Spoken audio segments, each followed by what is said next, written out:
La coupe pathos, rien que d'entendre ces mots, ça peut suffire à générer pas mal de stress pour un directeur ou une directrice de maison de retraite. Et on le sait, c'est un vrai défi. Mais que se passerait-il si on pouvait transformer ce défi? Si on pouvait non seulement le surmonter, mais carrément le maîtriser? C'est exactement ce qu'on va voir ensemble. Bon, allons droit au but. La première chose à comprendre, et c'est sans doute la plus importante, c'est que l'évaluation pathos, c'est une mission beaucoup trop lourde pour reposer sur les épaules d'une seule et même personne. Que ce soit le médecin coordinateur ou l'infirmière coordinatrice, c'est tout simplement impossible.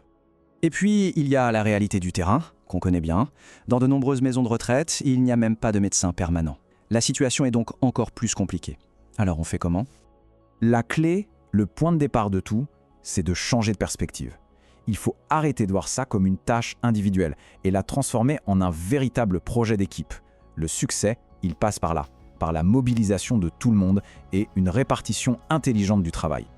Alors, voyons ce premier grand pilier. Comment faire de la coupe pathos l'affaire de tous? Comment impliquer chaque membre du personnel, qu'il soit interne ou même externe? Et là, une question arrive tout de suite. Comment on fait pour valoriser et surtout intégrer les contributions des professionnels qui viennent de l'extérieur? Leurs observations, c'est une véritable mine d'or, mais une mine d'or qui bien souvent reste inexploitée. Pensez-y une seconde. Les médecins traitants, les kinésithérapeutes, les orthophonistes, leur travail au quotidien avec les résidents génère une quantité d'informations qui sont juste essentielles pour un codage juste et précis. Pour ne rien laisser filer, il faut mettre en place une approche vraiment systématique pour collecter toutes ces données si précieuses. Maintenant, passons à l'équipe interne. Là, le défi est double. Ce n'est pas seulement de repérer les problèmes, c'est surtout de s'assurer que tout est parfaitement documenté pour que ce soit validé. C'est vraiment là qu'une grande partie du match se joue. Le point qui est absolument crucial ici, c'est que cette responsabilité doit devenir collective. Il faut sortir de la culture du « c'est le problème du médecin » pour aller vers « c'est notre projet commun ». De l'aide-soignante qui est en première ligne jusqu'à la direction, tout le monde a un rôle à jouer. Et une bonne préparation, c'est justement ça, découper le travail global en tâches claires et précises pour chaque personne. Ok, une fois que l'équipe est mobilisée, on arrive au deuxième grand défi. La collecte et l'organisation rigoureuse de toutes les informations médicales. On peut le dire, c'est le nerf de la guerre. Tout commence par cette étape qui est juste fondamentale. Comment on s'assure de créer une liste complète, exhaustive et précise des pathologies de chaque résident? C'est la base, le socle indispensable pour un codage de qualité qui reflète vraiment la réalité des soins. Une approche méthodique en 3 temps peut absolument tout changer. D'abord, plusieurs semaines à l'avance, on constitue une petite équipe dédiée qui va piloter le projet. Ensuite, le cœur du travail, on établit un projet de soins consensuel pour chaque résident. C'est à ce moment-là qu'on consolide toutes les infos. Et enfin, dans les tout derniers jours, on intensifie la veille pour capter les problèmes de dernière minute. Cette progression, ça évite la panique et les oublis.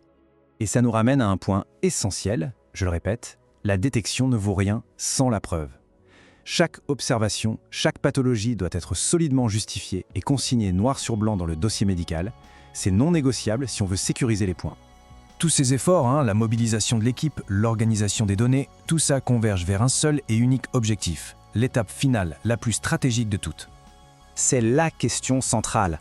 Après tout ce travail de préparation, comment s'assurer que le codage final reflète parfaitement la charge en soins et permette d'obtenir le juste financement? La réponse, ce n'est pas une astuce magique. C'est une stratégie de codage cohérente qui s'appuie sur tout le travail qui a été fait en amont. Alors, comment on construit cette stratégie? Comment on passe du stress à la maîtrise? La clé, c'est d'adopter une approche systématique, une méthodologie qui a été pensée pour répondre à chaque problématique du terrain. Absolument toutes les questions qu'on vient de soulever peuvent être résolues par une méthode qui a fait ses preuves. Il s'agit simplement d'appliquer un cadre structuré qui apporte des solutions pratiques, concrètes, applicables aux difficultés bien réelles que l'on rencontre. Regardez, ce visuel illustre parfaitement la transformation. D'un côté, le stress de l'urgence et de l'autre, une gestion du temps optimisée. On passe d'efforts dispersés, non coordonnés, à un système qui implique toute l'équipe. On quitte la panique des derniers jours pour une progression sereine et totalement maîtrisée. S'il y a une seule chose à retenir, c'est vraiment celle-ci. Le bénéfice principal, c'est de reprendre le contrôle du temps. C'est de mettre en place un processus qui permet d'avancer pas à pas sans jamais se laisser déborder par le stress de l'échéance. Alors voilà, la question finale est toute simple. Et si la prochaine évaluation pathos n'était plus une épreuve redoutée, mais au contraire, l'occasion de démontrer une organisation et une maîtrise parfaite